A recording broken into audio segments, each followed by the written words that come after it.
Olá a todos, estamos de volta com mais uma videoaula. Essa é a nossa terceira videoaula da temática obsessão na Umbanda. Então, na primeira videoaula a gente viu de maneira geral o que vem ser obsessão, né, focando principalmente na definição que o Kardec traz. Depois nós apresentamos, né, no livro da Marlene Lobo, a Obsessão e Suas Máscaras, em que ela faz um estudo dos principais casos de obsessão que aparecem nas obras de André Luiz e divide esses casos em duas grandes categorias: as obsessões de natureza anímica e as obsessões de natureza espirítica.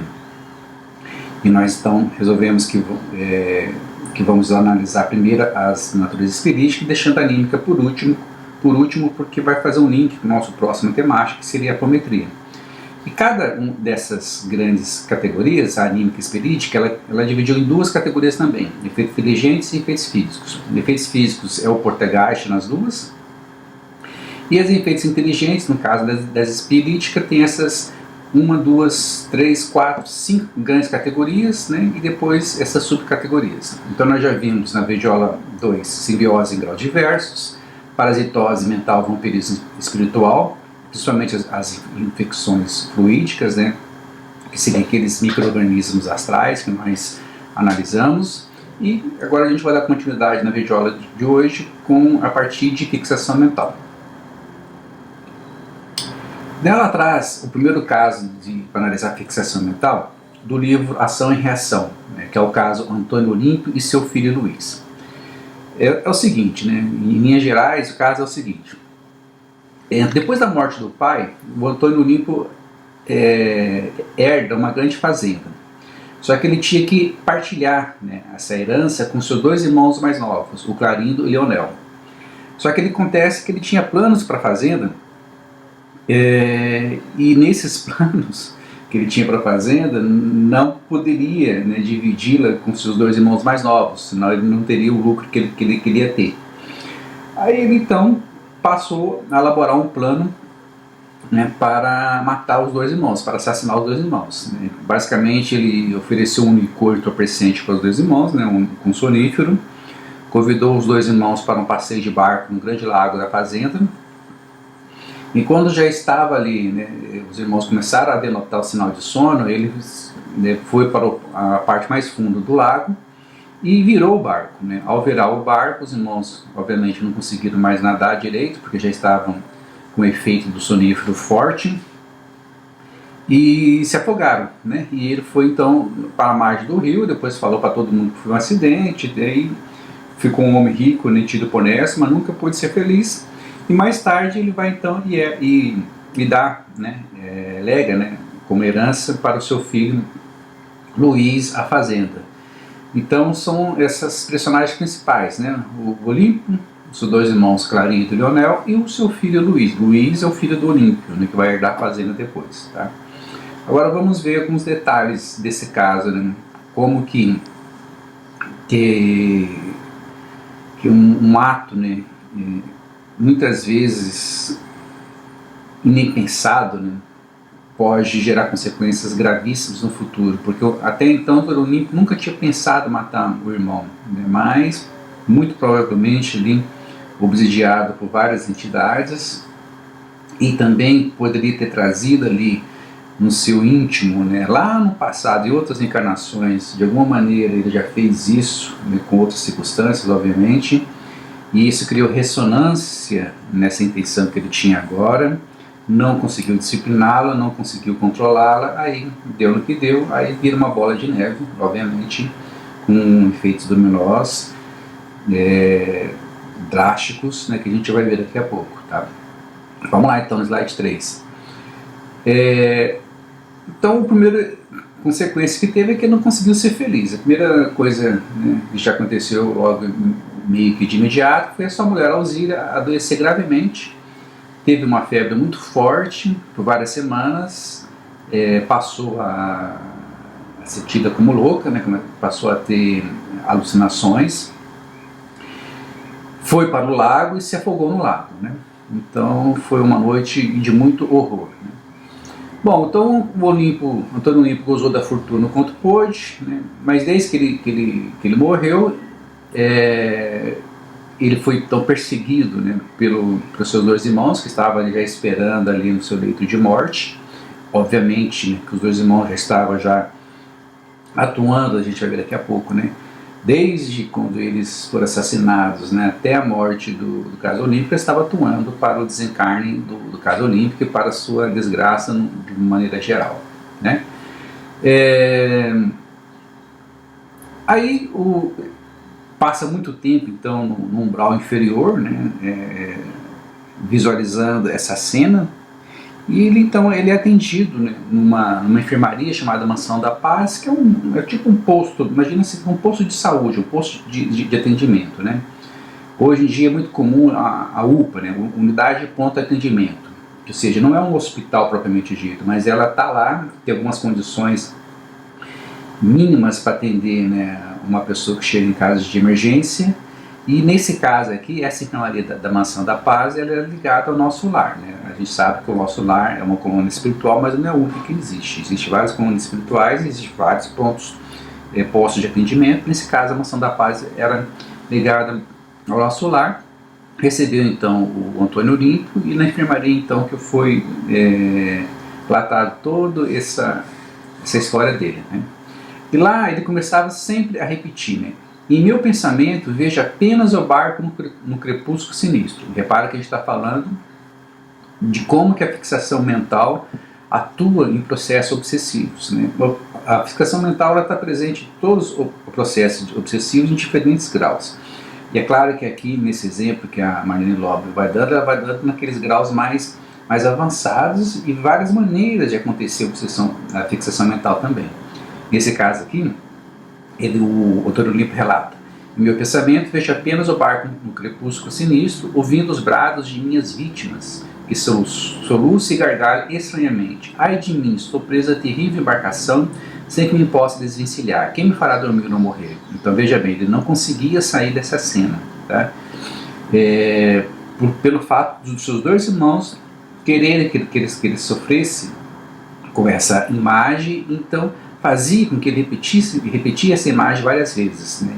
E falando, chamando de assassino, falando que ele tirou a vida dos dois, ou seja, deixava ele com a culpa ao máximo, né, com o remorso ao máximo, e com estratégias hipnóticas, mantendo ele fixo nessa cena, tá? Nessa cena do assassinato. Então ele ficou isso um bom tempo depois que faleceu, até receber ajuda, até conseguir perceber essa ajuda, né?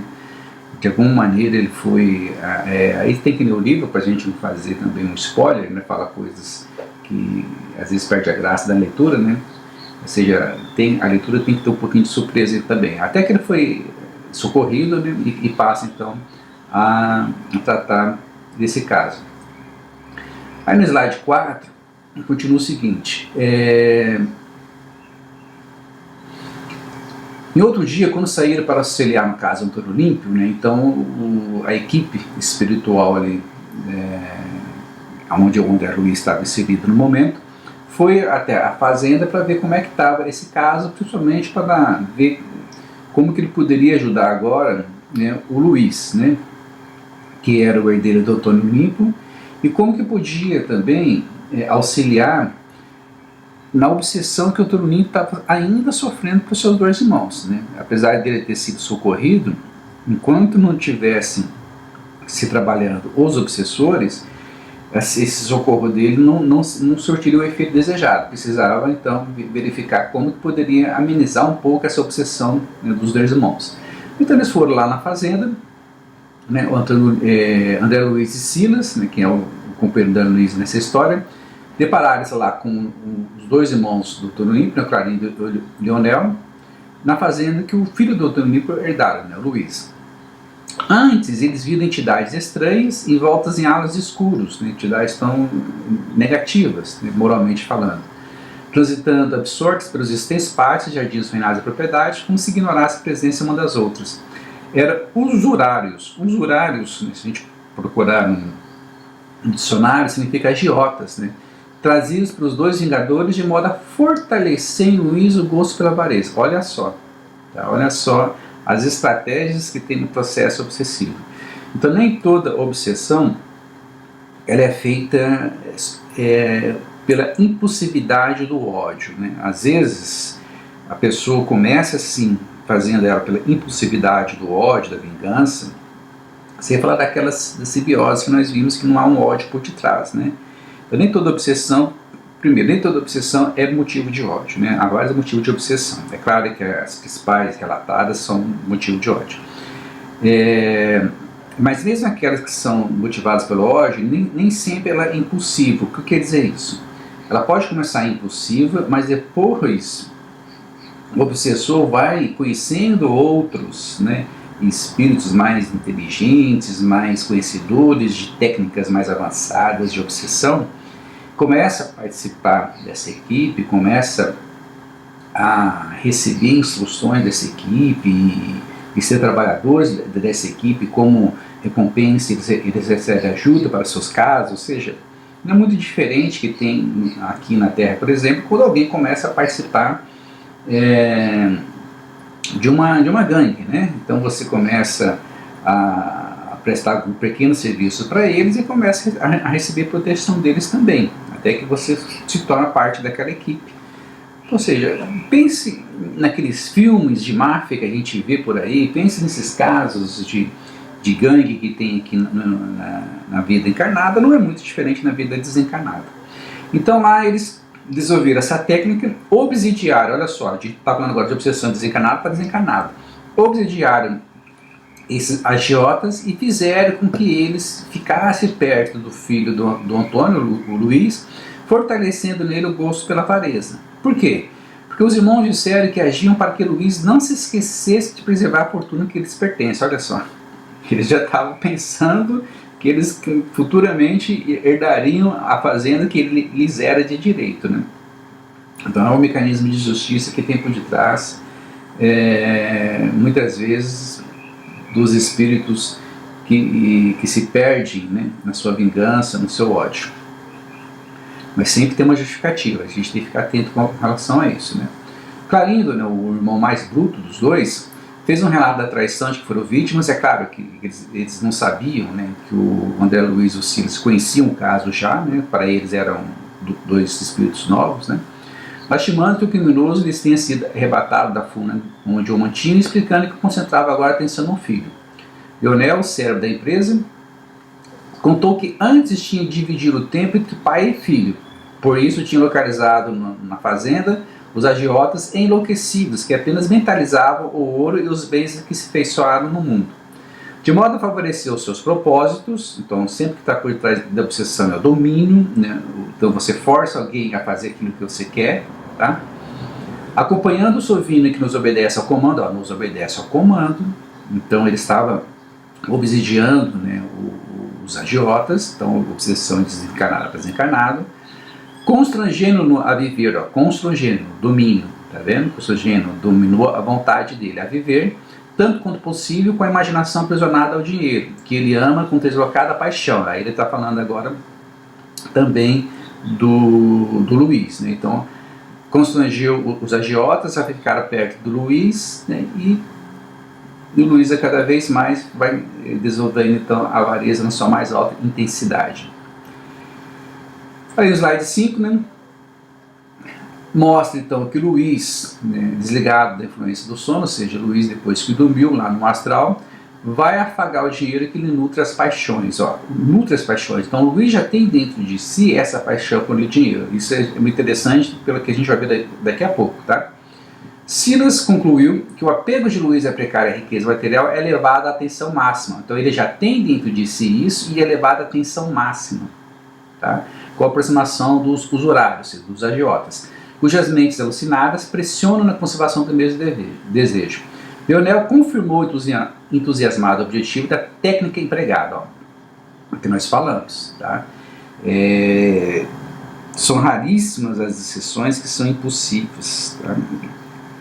A grande maioria das obsessões utiliza técnicas empregadas, porque existem espíritos especializados disso no astral, em que faz questão, né, de atrair outros que queiram fazer isso e utilizando essas técnicas para que a obsessão tenha a sua eficácia desejada, né? Então olha só a delicadeza que é na obsessão. Não é uma coisa que pode ser brincada, né? Pode se brincar. Então a gente tem que ir levando a sério. Não quiser que essas técnicas fiquem cada vez mais intensas em nós, a gente tem que fazer tudo aquilo que está ao nosso alcance para amenizar esse processo, né? A Umbanda tem bastante artifício que faz isso. Depois a gente vai ver, né, algumas coisas, né, que a gente pode fazer, que a Umbanda nos ensina, né, para amenizar isso, né, não deixar que isso fique tão intenso, né, principalmente aquilo que os guias da nossa casa também nos indicam. Mas o Espiritismo também tem. Mas o forte da Umbanda é que ela também enfraquece, né, a questão da ligação dos micro-organismos, né, enfraquece a ligação que tem no duplo etérico. Então, por ela não ser só mental, por ela agir, por exemplo, com banhos, por agir com incenso, por agir com ervas, então ela fortalece também o físico, o etérico, e a gente sabe que fortalecendo o físico e o etérico, dá mais força para a pessoa equilibrar o seu emocional, o seu mental e se conectar com o espiritual, né? Ou seja, como a Umbanda sempre trabalha com os 4 corpos juntos, então você tem recursos que lhe dá uma maior garantia, né, de equilíbrio e de domínio sobre esses processos obsessivos. Mas depois a gente vai ver isso com mais calma, tá? Agora vamos ver a técnica que esses obsessores falaram que tem. Agora vale a pena ler palavra por palavra para a gente refletir sobre isso. Olha só. Sim, aprendemos nas escolas de vingadores, tá vendo? Como nós já tínhamos dito, que todos possuímos, além dos desejos imediatistas comuns, em qualquer fase da vida, né? Então na infância, na adolescência, na fase ali de 30, 50 anos, na fase de 50 anos em diante, em qualquer fase da vida, um desejo central, ou tema básico. Olha só aqui a importância, né, de, por exemplo, no caso da Umbanda, de trabalhar a força de Exu dentro de nós, né, trabalhando ali com a força que a Pombagira também nos ajuda, porque ela vai ajudar exatamente, né, o Exu e a Pombagira nos controlando nesse desejo central, né, porque muitas vezes não são desejos muito espirituais, né, a maioria das vezes são desejos carnais, instintivos, que nós trazemos de longas eras de reencarnações equivocadas, e no caso então a direita fortalecendo ali um estímulo para a gente sair disso, e a esquerda nos ajudando a controlar e regular esse desejo mais instintivo. Olha só, né, como esses dois lados trabalhando em conjunto dá mais chance da gente lidar com isso, né? Porque olha só o que ele termina dizendo, ó. Um desejo central, tema básico, dos interesses mais íntimos. Por isso, além dos pensamentos vulgares que nos aprisionam a experiência rotineira, emitimos com mais frequência os pensamentos que nascem do desejo central, que nos caracteriza.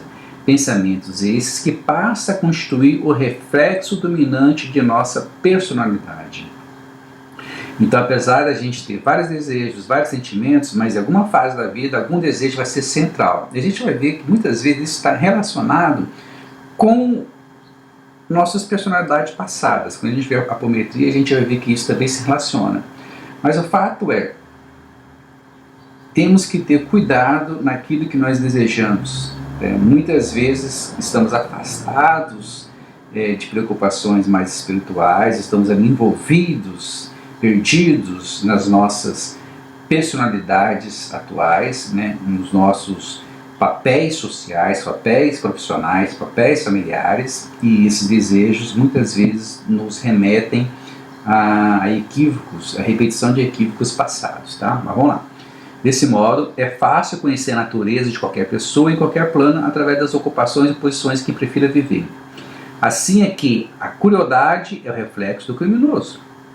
A cobiça é o reflexo do agiota, a maledicência é o reflexo do caluniador, o escárnio é o reflexo do ironista, a irritação é o reflexo do desequilibrado. Aí você fala assim, mas eu não sou criminoso, mas eu não sou agiota. Olha, cuidado, né? Porque você pode não ter desenvolvido ainda alguma profissão ou alguma ação nesse sentido. mas ela está lá latente dentro de você, fruto, né, de tudo que você fez no passado, o seu espírito fez no passado, está ali no seu psiquismo, atuando, pronta para explodir igual um vulcão, né, e isso precisa ser controlado, tá? E aí que entra bastante o papel de Exu Pombagira, por exemplo, para nos ajudar nesse processo de controle. Mas o fato é que eles aprendem isso nas escolas de Vingadores, né, e obviamente que eles vão fazer de tudo para que esse vulcão exploda, né, e aí vem essa questão da fixação mental, né, por meio dessas técnicas. Tá? Então, olha só no slide 6 que ele vai dizer. Conhecido o reflexo da criatura que nos propomos retificar ou punir, é assim muito fácil superalimentá-la com excitações constantes, robustecendo-lhe os impulsos e os quadros já existentes na imaginação e criando outros que lhe superponham, nutrindo-lhe dessa forma a fixação mental. Com esse objetivo, basta alguma diligência para situar no convívio da criatura malfazeja que precisamos corrigir entidades outras que se adaptam ao modo de sentir e de ser. Então ele já está mostrando uma das técnicas.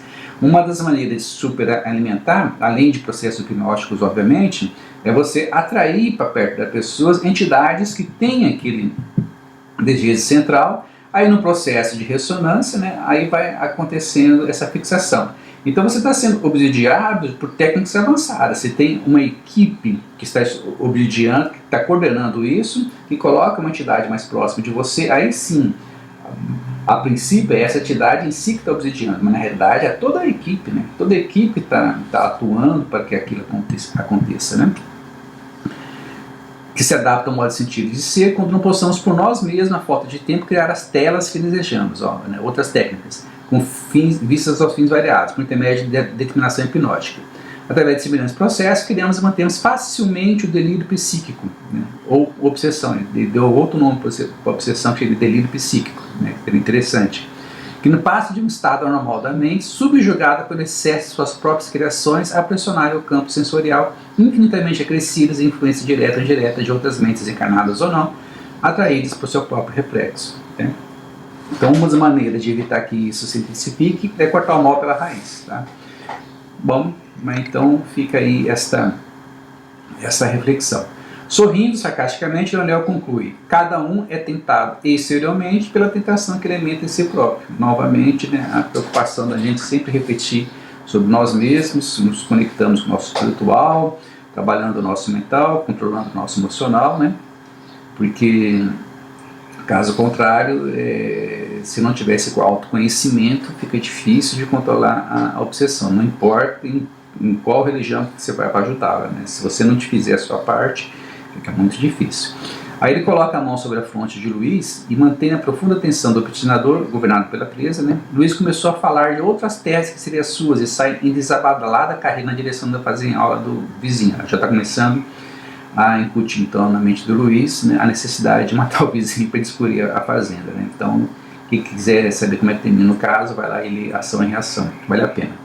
Então aqui a gente remete de novo, né, naquela análise sobre o caso da Schubert, mostrando que a obsessão ela tem essa característica de acontecer, né, de 6 maneiras diferentes. Nesse caso a gente está vendo aqui obsessões que acontecem desencarnado com desencarnado, né, desencarnado com encarnado, desencarnado com desencarnado.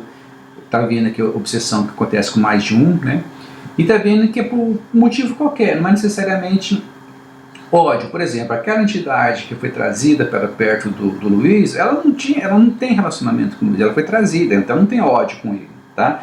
Mas ela está pensando naquele sentimento de posse e ele está sendo controlado por aquilo, tá? Então é um motivo qualquer. Agora o outro, os dois irmãos, tem um motivo e eles basicamente não colocam a mão na massa com o Luiz, eles atraem, né? Então são técnicas variadas, tá? Então, simples sugestão, indução, coação e sempre com o objetivo de domínio. Bom, ali no slide 8, a gente vai falar então sobre as outras subcategorias que estão aqui, né? Patologia do corpo espiritual, perispírito, parasitoses ovoides, deformação, né? Vamos ver aqui os casos que ela vai relatar contra isso, né? Ela fala que é preciso esclarecer que fixação mental, monodoíse e parasita ovoide estão absolutamente imbricados, visto que são estágios diferentes do mesmo processo, né? Porque na realidade, quando a fixação mental vai se intensificando, ela vai se transformando num monodeísmo, ou seja, a pessoa fica presa a uma ideia só, né? Por exemplo, uma ideia só de vingança, né? Aí depois, por ela estar presa a essa ideia só de vingança, ela perde a capacidade de estruturar o seu perispírito. O seu perispírito vai cada vez mais se tornando na forma ovoide, né? Na forma ali do metal inferior. Então ela perde a capacidade de estruturar o perispírito, né? O corpo astral, né? Então, basicamente, isso são estágios diferentes do mesmo processo. Essa seria a melhor definição. Mas vamos ver aqui o exemplo que ela vai trazer. Aqui ela traz agora um caso da libertação, né? Que é uma senhora que estava presa ali a 3 ovoides nelas, né? Aqui uma ilustração do que o artista imaginou do que seria, né? Que é o caso da mulher ciumenta. Era uma mulher que ela casou com Joaquim, e esse Joaquim antes já tinha tido um caso com uma escrava e tinha tido 2 filhos. Depois que ela casa com ele, ela fica sabendo dessa história, e depois ela começa então a querer se livrar desses 2 filhos, né? Aqui mostra então que o André Luiz se aproximou desses 3 ovoides, né? 2 deles é o filho que ela matou, né? E o outro é a mulher também, que de certa maneira foi causa da morte, né? Que estava ali com frases com pedido de vingança. Mas aqui o caso é esse, né? Então o marido continuou a manter a escrava, os filhos na fazenda, ela separou a mãe dos filhos, que depois veio a falecer, e depois deu um jeito de matar os 2 rapazes, né? E agora estão os 3 ali exigindo vingança dela, né? E se os 3 se transformarem em ovoides, então é um processo de fixação mental que depois se transformou no monoteísmo e depois vai para essa fase de ovoide, que é quando eles não conseguem mais se estruturar no corpo astral, mas fica ligado à mulher, né? E é claro, né, que ela, ao encarnar, está sendo planejada a encarnação dela, né? Esse aqui, nesses ovoides, vão prejudicá-la bastante na sua saúde, é isso que eles dizem.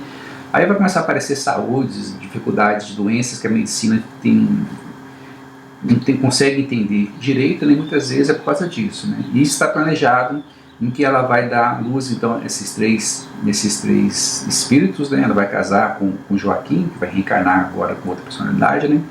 Para tentar resolver essa situação. Não vai ser fácil, né? Ou seja, errar, muitas vezes a gente erra em 10 segundos, às vezes até 5 segundos, né? Agora, para consertar demora às vezes 50 anos, 500 anos, ou seja, a gente tem que pensar muito bem antes de fazer qualquer coisa nessa vida, né? Bom, por último, um caso muito interessante também que tem em libertação é o caso do Gregório, né? O Gregório, ele é um chefe, né, de uma falange de espíritos da equipe espiritual ligada aos dragões, né? Os dragões são, digamos assim, os chefes maiores que tem na Terra e são inimigos do Evangelho, né? São espíritos que estão aqui. Eu não vou falar tudo para vocês não perder a graça. Leia a Libertação, que vai valer a pena vocês lerem, que vai falar bastante desses dragões. Mas são os chefes maiores do mal que tem aqui na Terra, que luta abertamente contra Jesus, tá? Eles têm então várias falanges que trabalham para eles, e o Gregório era um desses chefes, né? Que comandava centenas de outros espíritos sob seu comando. Para vocês terem uma ideia, ele já estava lá há 700 anos, que ele não reencarnava, isso é muito raro, tem que ter um poder mental muito grande para fazer isso, né? Sendo que na última encarnação que ele teve uma mãe chamada Matilde, essa se evoluiu bastante, sempre estava ali ao lado dele, tentando ajudá-lo, até que nos últimos 50 anos, ou seja, depois de 650 anos, nos últimos 50 anos, ela percebeu nele algum tédio sobre o que ele estava fazendo, começou até a duvidar sobre a vitória do mal, então ela percebeu uma brecha, uma abertura para auxiliá-la e, né, entra em contato com o Rúbio, né, e começa toda essa história envolvendo o Gregório, tá? É interessante que nesse processo eles vão ajudar uma pessoa chamada Margarida, né, que está muito ligada ao Gregório, que de certa maneira vai fazer parte da sua regeneração. Ajudar a Margarida vai servir para ajudar o Gregório também. Bom, interessante que eles vão até ele pedir uma promessa para eles não interferirem no caso da Margarida. O diálogo é muito, muito bacana, né, para vocês verem como que a necessidade aqui de pedir para o chefe para não interferir numa ação que eles queriam fazer com uma pessoa que estava sendo obsidiada pela sua equipe, tá? E aqui mostra uma ilustração também do artista, né, já dos obsessores da equipe do Gregório atuando na Margarida, que estava ali próxima ao desencarne, né, já estava lá com 2 dos desencarnados atuando ali com operações magnéticas complicadíssimas, tá? E o Odé Luz observa ali dezenas de corpos ovoides, olha só, né, para chegar nesse processo, com certeza ela deu muita brecha, toda a casa ali estava desorganizada, que nem a história vai perceber, né? Mas para chegar nesse processo é porque deu muita brecha, né? De vários tamanhos, de cor plúmbia, enfim, né? Ligada ali ao seu cérebro, ela já estava próxima ao desencarne, né? Era a primeira vez que o Odé Luz observava ser tecnicamente organizado dessa maneira, e as formas ovoides haviam sido trazidas pelos hipnotizadores que comandavam a operação, né? Bem parecido com o caso anterior, só que de uma maneira mais complexa, né? Todos os centros metabólicos da doença estavam sendo controlados, assim como a pressão sanguínea, então ela já estava próxima ali de morrer, né? A vampirização era incessante, né? Então, ó, um outro tipo de vampirização. Então, é fixação mental, vampirização, sempre essas técnicas atuam juntas. A gente separa às vezes só para ficar didaticamente fácil, né? Melhor para lidar, mas sempre atua junto também, né? Nessas mais complicadas, né? Bom, enfim, então aqui relata um pouquinho sobre como estava a ligação. Ao todo era 60 obsessores da falange de Gregório atuando na Casa Margarida. Então, novamente, aquilo, né? Às vezes pode ter mais de um obsessor atuando no encarnado e com técnicas diferentes, né? Nesse caso, para chegar nisso, olha, cada um tem o obsessor que merece, né? Como já diz uma frase popular no meio, né? No meio espírita, no meio bandista, cada um tem um obsessor que merece, que para chegar a 60 obsessores, e reparem de novamente, 60 da equipe, muitos deles nem conheciam a Margarida, mas estavam ali obedecendo ordens, tá? Bom, a Dia estava trabalhando intensamente, né? Mas para quem quiser ver como é que termina a história, lê o livro, né? Ele consegue se recuperar, o Gregório consegue se recuperar, mas daí vocês têm que ler o livro. Uma outra coisa que acontece ali também, quando eles vão entrando ali no local que o Gregório comandava, é que ele tinha acabado de punir uma mulher, ele era o chefe, né, era o juiz ali, né? A mulher foi trazida para o tribunal, essa mulher tinha matado 4 filhinhos e ainda matou o próprio marido. Aí ele então julga a mulher, e nesse processo de julgamento, ele sentencia que ela não passava de uma loba. E ele começa a repetir isso várias vezes. O poder mental dele é tão grande, o hipnotismo dele é tão grande, e a mulher, obviamente, dando brecha por causa da sua culpa, por causa do seu remorso, ela começou então a modificar o seu perispírito e se transformar numa loba, né? O que se chama de licantropia, né? Nós temos o processo do perispírito se transformar numa forma de lobo, né? Nós temos vários casos desse tipo, né, de transformação do perispírito, que é por meio desse caso de hipnose, né? Então, olha como que é complicado isso, né? Mas quem quiser, vai lá e lê para continuar com a história. Bom, passamos um pouquinho do nosso tempo, mas não tinha como interromper no meio do caminho, então na próxima videoaula a gente vai continuar com essa análise e depois de tudo a gente vai sintetizar, né, alguns principais pontos, apontando ali o que a Umbanda pode auxiliar, para depois a gente entrar nos casos das obsessões anímicas, tá bom? Então até a próxima videoaula.